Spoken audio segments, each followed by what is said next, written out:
Olá, dando continuidade aqui, então vamos dar seguimento ao estudo. Que o Espírito Santo de Deus esteja conosco nesse momento e agradecendo pela oportunidade de mais uma vez poder estar ministrando na palavra do Senhor.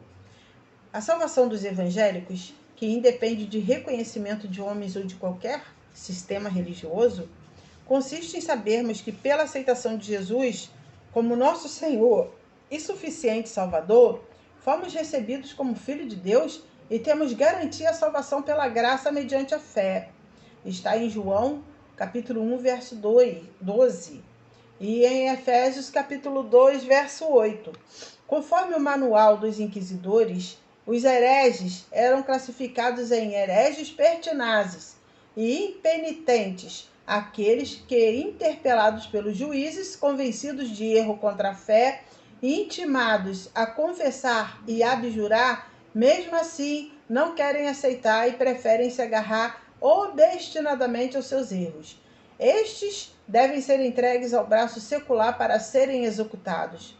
Chamam-se hereges penitentes os que, depois de aderirem intelectual e efetivamente à heresia, caíram em si, tiveram piedade de si próprios, ouviram a voz da sabedoria e, abjurando dos seus erros e procedimento, aceitaram as penas aplicadas pelo bispo ou pelo inquisidor. Hereges relapsos, os que, abjurando da heresia e tomando-se por isso penitentes, reincidem na heresia. Estes, a partir do momento em que a recaída fica plena e claramente estabelecida, são entregues ao braço secular para serem executados sem novo julgamento. Entretanto, se arrependerem e confessam a fé católica, a Igreja lhes concede o sacramento da penitência e da Eucaristia. Hereges judaizantes ou cristãos novos eram chamados os judeus ou portugueses descendentes de judeus que, forçados a receberem o batismo católico, como registrado na história da Inquisição em Portugal, continuavam praticando secretamente a crença judaica. Dos processos no dia de hoje, em que respiramos liberdade e plenos direitos de defesa, mormente nos países democráticos, entendemos como processo criminal uma peça jurídica que envolve acusação, defesa e as devidas e imprescindíveis provas. No tempo da Inquisição, era completamente diferente. A acusação poderia ser feita por qualquer pessoa, até anônimos, e crianças podiam acusar de heresia qualquer pessoa. A denúncia era prova. O julgamento era secreto e particular. O réu, confesso, podia beneficiar-se, entre aspas, com a absolvição dada por um padre, para livrar-se do inferno. As testemunhas poderiam ser submetidas à tortura se entre elas houvesse indícios de contradições.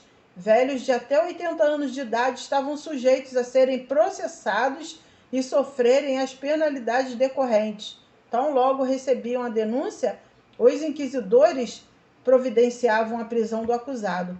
A partir daí, ele ficava preso e incomunicável por um tempo indeterminado.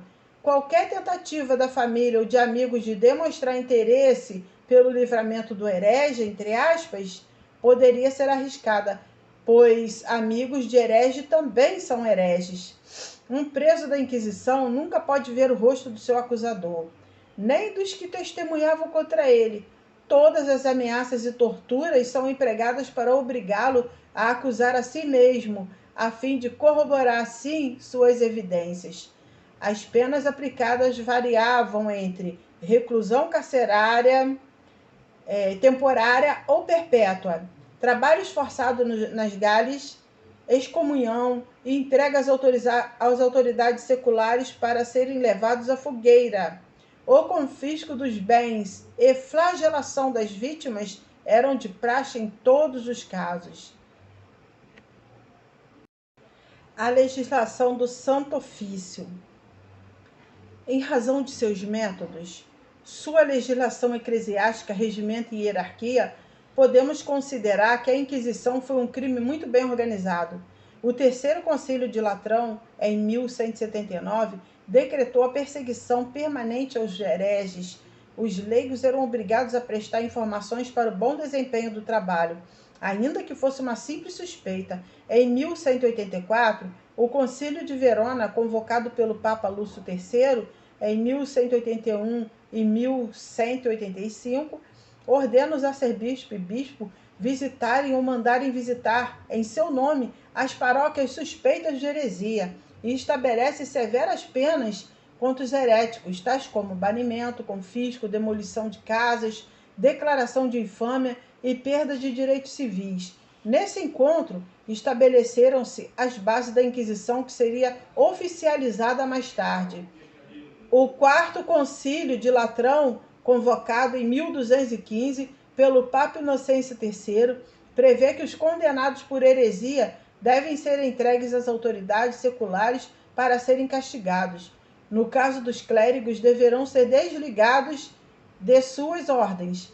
Quanto aos bens, serão confiscados. Uma das deliberações do concílio foi a condenação de todos os hereges sobre qualquer denominação em que se apresentem. Embora seus rostos sejam diferentes, estes se encontram atados por uma cola, pois a vaidade os une. Assim como o diabo e os demônios, criados por Deus naturalmente bons, pela vaidade foram expulsos do paraíso, também por causa da vaidade, os hereges devem ser expulsos do convívio social. Os que recebiam, ajudavam e defendiam hereges, ainda que clérigos, seriam excomungados. Como esses não poderiam exercer cargos públicos, receber os sacramentos, sepultura cristã ou heranças. Suas esmolas e ofertas seriam rechaçadas. Por outro lado, os que armarem-se para dar caça aos hereges gozarão da indulgência e do santo privilégio concedidos aos que vão em ajuda à Terra Santa. Oferecer perdão dos pecados era uma das armas usadas pelos papas para conseguirem adesão à caça humana. Como vimos no início, o Papa Inocêncio IV, pelo documento Ad Extirpanda de 1252, ordenou que os hereges devem ser esmagados como serpentes venenosas. De 1200 a 1500, desdobra-se ininterrupta uma longa enfiada de ordenanças pontífices acerca da Inquisição e, em geral, acerca de tudo quanto entende como a praxe que se há de observar contra a heresia. Essas ordenações vão se agravando cada vez mais de uma a outra, qual a qual sempre mais cheia de dureza e crueldade. É uma legislação essencialmente inspirada de um só espírito. Cada papa, ao subir ao trono, ratifica as disposições de seus antecessores e acrescenta mais um andar ao edifício que outros começaram. Todas as palavras dessa legislação convergem a um só intento: extirpar absolutamente qualquer desvio contra a fé. Então nós vamos parar por aqui e vamos iniciar na próxima aula falando sobre o Manual dos Inquisidores. Fique com Jesus, Deus os abençoe e que se essa palavra venha ser apregoada no coração de cada um e que venham usar isso para ensinar outros também, para que ninguém seja enganado, conheçam toda a verdade. Amém? E passam a ter um melhor entendimento sobre a Bíblia. Fiquem com Jesus, que Deus abençoe.